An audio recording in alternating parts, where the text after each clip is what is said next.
आज हम बात करने वाले हैं एक ऐसे नाम की जो अदब की दुनिया पर आज भी राज करता है, विलियम शेक्सपियर। उन्हें अक्सर अंग्रेजी अदब का बादशाह कहा जाता है और आज हम ये जानने की कोशिश करेंगे कि आखिर ऐसा क्यों है।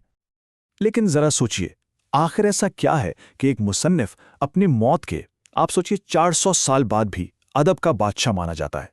ये एक बहुत बड़ा सवाल है और आज हम इसी का जवाब ढूंढेंगे। तो इस सवाल का जवाब जानने के लिए सबसे पहले तो ये समझना होगा कि इनका असर आखिर है कितना गहरा और कितना वसी। मतलब उन्हें अदब का बादशाह कहने की कोई वजह तो होगी ना। देखें, इनकी मिरास सिर्फ किताबों के सफ़ों में बंद नहीं है। सदियां बीत गईं, लेकिन आज भी दुनिया भर के स्कूलों में इनकी कहानियां पढ़ाई जा रही हैं, यूनिवर्सिटियों में इन पर रिसर्च हो रही है और थिएटर के स्टेज पर इनके किरदारों को रोज़ एक नई जिंदगी मिलती है। ये हमारी सकाफत का एक जीता जागता, सांस लेता हुआ हिस्सा है। तो सवाल ये है कि आखिर ये शख्स था कौन जिसने अदब की पूरी तारीख ही बदल कर रख दी। और हैरत की बात यह है कि उनकी कहानी की शुरुआत बहुत ही आम थी। अच्छा, इनकी जिंदगी पर एक नज़र डालते हैं। 1564 में इंग्लैंड के एक छोटे से कस्बे स्ट्रैटफोर्ड अपॉन एवन में पैदा हुए। सिर्फ 18 साल की उम्र में शादी कर ली और 1616 में उसी कस्बे में इनका इंतकाल हो गया। सुनने में तो बिल्कुल एक आम इंसान की कहानी लगती है ना? लेकिन इनकी जहानत वो बिल्कुल भी आम नहीं थी। और यही वो बात है जो उन्हें सबसे अलग बनाती है। आपको पता है, शेक्सपियर कभी किसी यूनिवर्सिटी नहीं गए, कोई फॉर्मल तालीम नहीं थी। उनकी यूनिवर्सिटी तो ये पूरी दुनिया थी। और उनके उस्ताद, वो थे इंसान और उसकी फितरत का गहरा मुशाहिदा। और यही चीज़ उनकी कामयाबी को और भी ज़्यादा हैरानकुन बना देती है। तो फिर सवाल ये उठता है कि एक छोटे से कस्बे का ये नौजवान लंदन जैसे बड़े शहर के थिएटर की दुनिया का बेताज बादशाह आखिर बना कैसे? चलें उनके कामयाबी के सफ़र को ज़रा करीब से देखते हैं।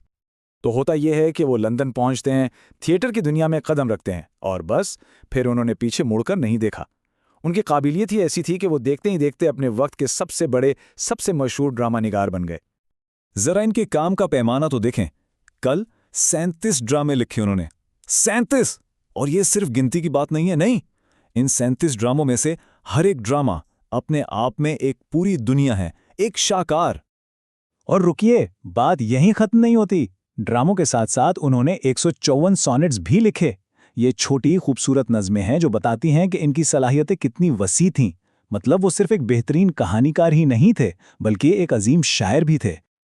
तो आखिर इन 37 ड्रामों में ऐसी क्या खास बात थी? चलें इनके कुछ सबसे मशहूर शाहकारों पर नजर डालते हैं। इनके काम को हम मोटे तौर पर 3 हिस्सों में बांट सकते हैं: ट्रेजेडीज यानी अलमिया, कॉमेडीज यानी मज़ाहिया और हिस्ट्रीज यानी तारीखी ड्रामे। सबसे पहले आती हैं इनकी ट्रेजेडीज। मोहब्बत, इंतकाम और जवाल की वो दिल दहला देने वाली कहानियां, जैसे Romeo and Juliet, Hamlet, Macbeth, नाम ही काफ़ी हैं। फिर आती हैं कॉमेडीज़ जो गलतफहमियों, मजाक और मोहब्बत की भूल भुलैयों से भरी हुई हैं, जैसे अ मिडसमर्स नाइट्स ड्रीम। और आखिर में हिस्ट्रीज़ जो इंग्लैंड के बादशाहों और उनकी जिंदगियों की कहानियां सुनाती हैं, जैसे हेनरी V।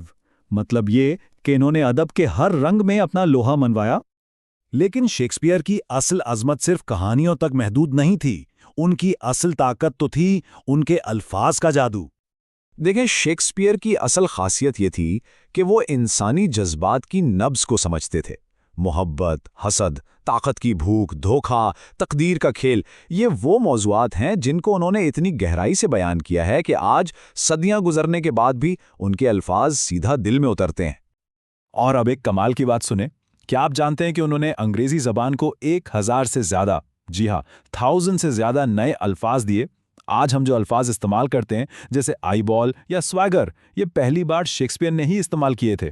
ये बताता है कि ज़ुबान पर उनकी पकड़ कितनी मजबूत थी। वैसे एक दिलचस्प बात यह भी है कि शेक्सपियर का इंतकाल 23 अप्रैल 1616 को हुआ, जो कि इत्तेफाक से उनकी सालगिरह का दिन भी था। क्या इत्तेफाक है! तो ये सब जानने के बाद आइए वापस अपने सबसे बड़े और बुनियादी सवाल पर चलते हैं। आखिर 400 साल बाद भी शेक्सपियर आज भी हमारे दरमियान जिंदा क्यों है? उसकी वजह अगर देखा जाए तो बहुत सादा भी है और बहुत गहरी भी। पहली बात, उनकी कहानियां किसी एक दौर के लिए नहीं हैं, वो हर दौर के लिए हैं। दूसरी बात, उनके किरदार वो किताबी नहीं लगते, बिल्कुल असली इंसानों जैसे हैं जिनमें हम आज भी अपना अक्स देख सकते हैं। और सबसे बढ़कर उनके अल्फाज, उनमें वो जादू है जो आज भी सीधा दिल को छूता है। बस इसीलिए शेक्सपियर लाजवाल हैं।